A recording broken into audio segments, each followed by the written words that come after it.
Welcome, everyone, to another edition of the Tony Sirianni podcast. I'm very happy to have two old friends, Beth and Holly, with me today.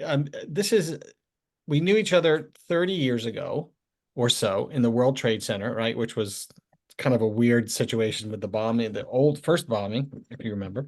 And then kind of reconnected and found out you were doing this fantastic consulting business of yours and thought that would be a great thing to use. We have a women's event, you have a consulting business for women. Oh boy, this is a good fit. So I'm glad we reconnected after 30 or so years. So it's good to see you guys. Thanks for being on the show, and thank you for helping us with our women's event. Oh, thank you, Tony. It's great to be here. And the event was phenomenal. We were so happy to be a part of it. Yeah, I mean, thank you for that. I thought it was a good event. When you were talking to the advisors that were there, what were they talking about? What kind of feedback were they giving you? I'll go first. It was a lot of different things and it was fun. I think everybody really liked getting out and being in person together. Yeah. And I think some of the things that they were talking about were work related, like getting new clients or growing their business, but also things that were, kind of tangential, like our talk about public speaking or even just, how to have a more balanced life. So I think they covered a lot of things. And I think just the fact that you get everybody together in New York once a year is important for women and for the industry. Yeah, I mean, there's an undercurrent of the whole thing, Holly, right? It just seems to me it's my favorite event. It's turning into my favorite event because there's like an extra element of sight to be together, because maybe they don't get that often of being, in a room with women. They're usually sort of one of a few in a I room. know we were saying that with the bathroom line. Like usually we can get in and out, but at this event, we were like, oh, the ladies' line is long for once. But Well, they yeah, took over the men's bathroom, by the way. They did kick me out. I had to go I downstairs. know. I love that they sent you downstairs. There were probably six Yeah. men there, and we're like, yeah, you guys can go downstairs. But I think you're right. It's so rare that women are able to get together, although a lot of companies are starting to have more women's events, within their own company. But this was phenomenal because, as we were waiting for lunch and everything else, I mean, you just heard the idea swap. And women love community. I mean, it's how we thrive, it's how we grow, it's how we learn. So I think this was your second annual. I mean, people are already like, what are you doing next year? And can we do it more than once? So it was a great event. Yeah, I'm happy with it. The other thing that we did that it's unusual because it's because I think a little bit of the breadth of AdvisorHub, it covers the whole industry. There were wirehouse advisors, there were RIAs. It was a nice mix. Well, I mean, I think that's really helpful. What do you guys think? And I put you on the spot to like it, but you don't have to. Yeah, no, go ahead, Beth. Yeah, I was going to say I like it because I think we met a couple of people who were interested in maybe switching, maybe where they were now isn't where they want to be. And so there was a lot of conversation about that. As a matter of fact, I was talking with one woman and somebody came over and scooped her away and said, I have people I want you to meet. And so it was a great place for her to be when she was thinking about a transition. And there's so many options now. The field is so dynamic that you don't have to stay in the old conventional model if that isn't serving you. And then additionally, I think we heard multiple times in our conversations, but also on the stage, that people said they've switched to some different kind of model, and the only regret they have is that they took so long to make that move. And I think it's environments like this that allow them to kind of put their toe in the water and say, is this something I want to do? And has somebody else done it? And okay, now I think it's something that I'm going to take the next step forward because it's a big step. Yeah. Yeah, it's huge.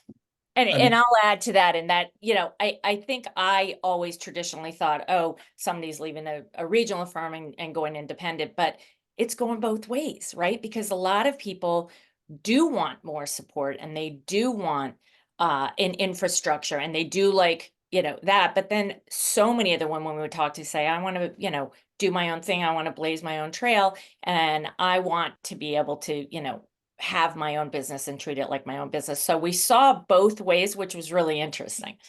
Well, the industry is, I think what's changed, and I talk about this a lot, is the ethos, not necessarily I think the platform starts to matter less. Yeah, I need more support or I need less, or I want some hybrid in the middle. But most people, other than some of the wires, not all of them, and like the quirky RIAs, they all kind of have share the same belief system, right? We all agree with the transparency, the primacy, the advisor-client relationship, all that stuff. And there's a lot of stuff in there. And this is where it's, am I wrong? Am I being a bad guy here? But I think women are better at some things than men. And I'm not, pandering. I just think that as it's moved from transaction-oriented business, which I frankly think men are better at, to a holistic, plan. Let me ask you questions. Let me have some empathy. Let me listen. I think women are just better at. So in that middle ground, really the core of it all is this, financial planning aspect that women are pretty good at. Yeah. And I think there was so much optimism around that, which was wonderful. So many of the speakers talked about the holistic planning and what's coming, and how so many more women are inheriting wealth, and they're looking for that holistic planning. And the industry has changed so much. I mean, going back to 30 years ago when it was extremely transactional, and to your point, Tony, I mean, people are looking for more women-centric qualities, the listening skills and the long-term planning, a little more risk averse, and just looking at the lifestyle of, you have kids going to college, you still want to take great trips. I mean, just Right. really thinking through the I thought it lifestyle. was that stuff was all there. Also, I thought there was we talked about it as well, that you if you have your own business, you can have your baby on your lap, or it could be in the next room. And with Zoom, I think Zoom opened up a lot of things because people met with each other in their, not necessarily pajamas, but in their casual. I mean, it sort of broke a bunch of walls. And if there's a kid crying in the background, oh, I get it, you're home. It's Zoom. So I think a lot of that sort of helped. Yeah, I think that women need that. And before, the model was very much not amenable to that. And so, we still want to get more women in the industry. And I know there's still a barrier there. And Holly and I created this company to help break down that barrier. Something has to change, but so the numbers change because they haven't really changed over 30 years. But I do think the fact that women have the flexibility to do whatever they need to do to be the caregiver, whether that be a child or an aging parent, whatever it is, it gives them the flexibility to do the job. Harder, it's harder, I think, to get into the business today than it was when we started. Because when we started, I could cold call, right? We could cold call at Oppenheimer. You can make calls and you can drive. It's just more difficult today, and you need networks and all these things to rely on. And I'm not sure women are as comfortable. I'm making a sort of generalized assumption, with that whole thing. And I've sort of been urging firms that, if you want more representation of different people, which is going to more representative in the general marketplace too, and this is a business decision, that, do things like, support them a little longer, get them to, join clubs. You don't want to take away the commission and the entrepreneurial aspect, because then that's what builds wealth. So you can pass this to your son or your daughter, right? You can sell it for, you can retire. It's a lot of money. But that's kind of the challenge. It's getting into business today, even though women are more suited. They have better aptitude for the way we do it today than the way we did 30 years ago. But the entry is harder. Yeah, and I think, we talk to a lot of firms and they are talking about investing in their women, but we haven't seen the training change much. And Right. I think that you're right. The traditional model of get people in, give them a, 1-month training program, get them licensed and move them onto a desk to make some calls isn't working. So, there's some of the things that Beth and I always talk about is you have to get out there, you have to network, you have to make connections, you have to speak up and do presentations and hold events. And we just don't see that the firms are supporting enough of that yet. It's a slow ship that's turning. And there are a lot of firms that are doing a really good job of it, but on the whole, it's still, a little bit that old training, and women aren't as readily jumping into the industry. But the people that are doing well. well, I'll say one thing and Beth, Yeah. please chime in. But we see that they are going out, for examples, to second actors. So there's a lot of people like Beth and I who left the industry because there was no flexibility back then, but then you want to get back into the industry, or you are a teacher and you want to make a move. So a lot of these firms are going out and doing a really good job of recruiting people who are second actors, who are coming from other industries, who are looking to maybe build more wealth and help people and have that holistic And they've approach. got networks. And They they've have got, because you've been working, or Yeah. once you're 40 or 50, you have people, right? And So, and the people have money yeah, instead of yeah. in our 20s and no one had any money. I try to explain to people, Beth, that if you're on the sideline of your kid's soccer game, you're prospecting. And if you go to a kid's play, you got all the parents there, you're prospecting. I mean, you Right. have the opportunities are there. You just got to get them. Yeah, we were talking to Debbie the other day on the phone, Weiner from Stiefel, and she said, you know what, I don't go to the classic kind of country club. She said, I go to my gardening club, I go to my faith-based organization where people, and I just get involved. And then people ask me.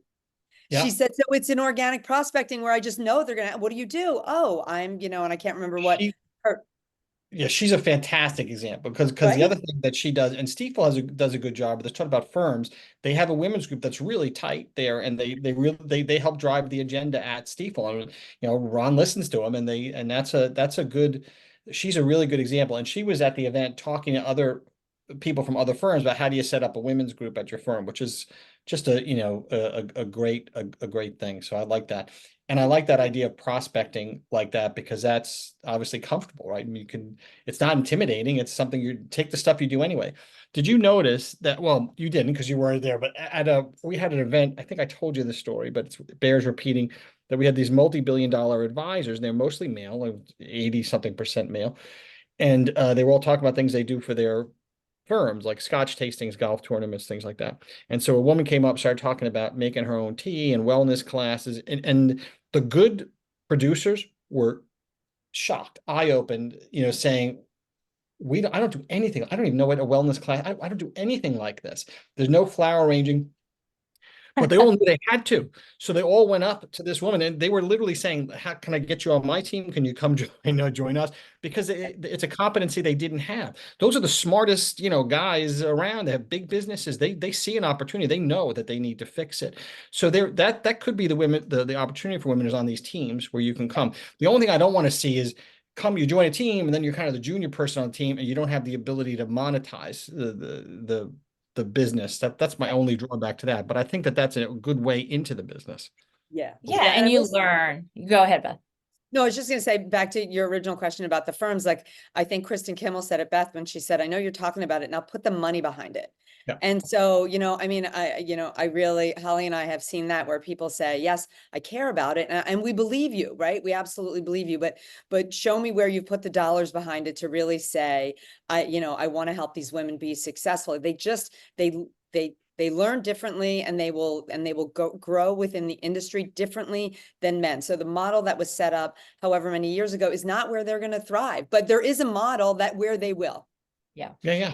To your point, Tony, just to add to what you were saying about the events, I mean, women are creative, women think outside the box. And, I think we can attract more women into the industry if they know that, hey, I can just network and I can have these different health and wellness classes.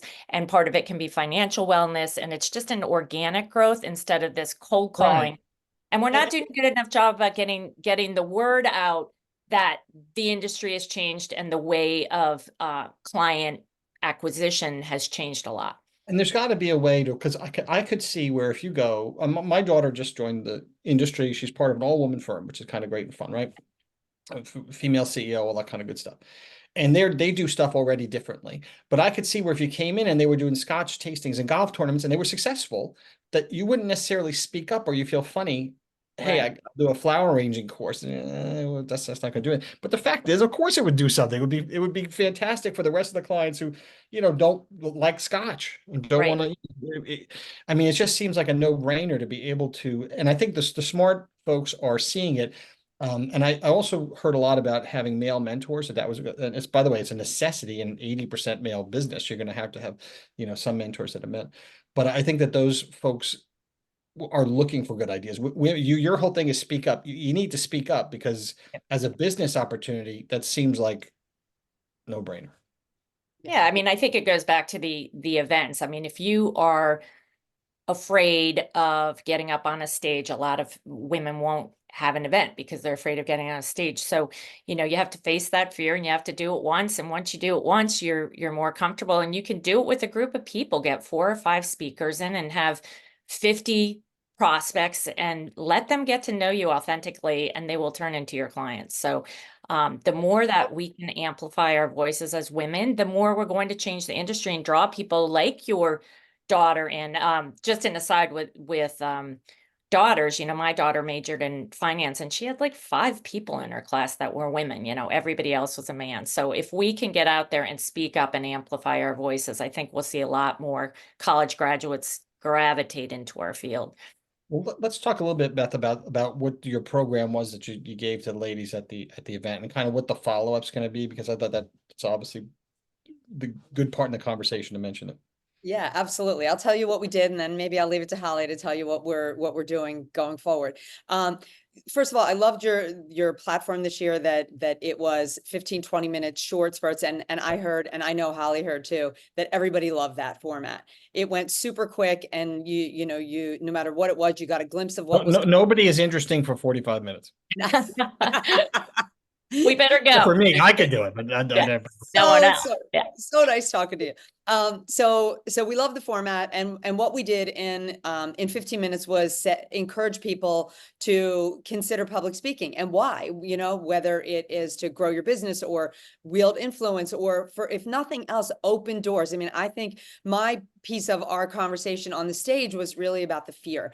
And there's never going to be a moment when you're going to say to yourself, knowing, let me step one back one step, you know, fear being almost, or public speaking being the number one fear, that over death, right? You'd rather die than have to get on the stage. And so no woman is going to say, oh, you know what, today I've decided that that's what I'm going to do. I'm going to learn how to be a public speaker. No one's ever going to do that. You're never going to wake up on any given day and say, that's what I'm going to do today. So what my piece of our presentation was to really say, hey, maybe consider facing that fear, because when you do, and it's a challenge, but when you do, you're going to open up every door. And like Holly always says, it might not be at work. It will be at work, but it might be at a cocktail party or giving a toast, or it doesn't have to be, you know, it doesn't have to be in front of 150 people. So that's, you know, that's what we tried to convey to everybody, to consider public speaking as an avenue to grow their business. And we know it's a challenge to get over that first hurdle, which is fear. Yeah, keeping your voices heard, right, Holly? Yeah, and I think, you know, it was fun because we would be at lunch or on the breaks, and then, you know, Beth and I helped a little bit in the afternoon, and everybody was like, oh, can you tell us more about like how you set it up, how you do the events, how you do everything? So we came back and quickly scrambled and said, let's put it together an event, and which we did, and we've had a few people from the event already sign up for it. So we're offering a 4-week class, helps you develop really compelling content, helps you deliver dynamically, whether you're giving that toast or at a round table or giving a presentation to 200 people. So we're really excited about it. And if anybody's interested, they can go to our website and sign up for that event. That's great. And Well, it was really well received, you know, there, and I think that it's important. You got to build business. You got to find ways to do it. Just like we talked about in the beginning, how are you going to do it? You know, and that's a great way. So, look, I'm like Jerry Lewis. I like to leave on a high note. So I think that's a good part of the presentation. We will talk again, and I really want to thank you guys. You really gave a lot of energy to the event, and I think you helped. And I thought the coursework that you did was good. So we'll follow it up. We're going to do your stuff. We're going to continue to do webinars throughout the year, and just try to keep this great group of women engaged. And then I think next year it'll be even bigger. We gotta work with the venue. Madison Square Garden Yeah. next year, Tony. Madison Square Garden. Yeah. Yeah, Tony, thank you for the inspiration. Thank you, AdvisorHub. You guys have really taken a long way in just the 2 short years, and it really is going to change our industry, events like this. So thanks. I appreciate it. Thanks, guys. We'll talk to you soon. All right. Thanks so much. See ya.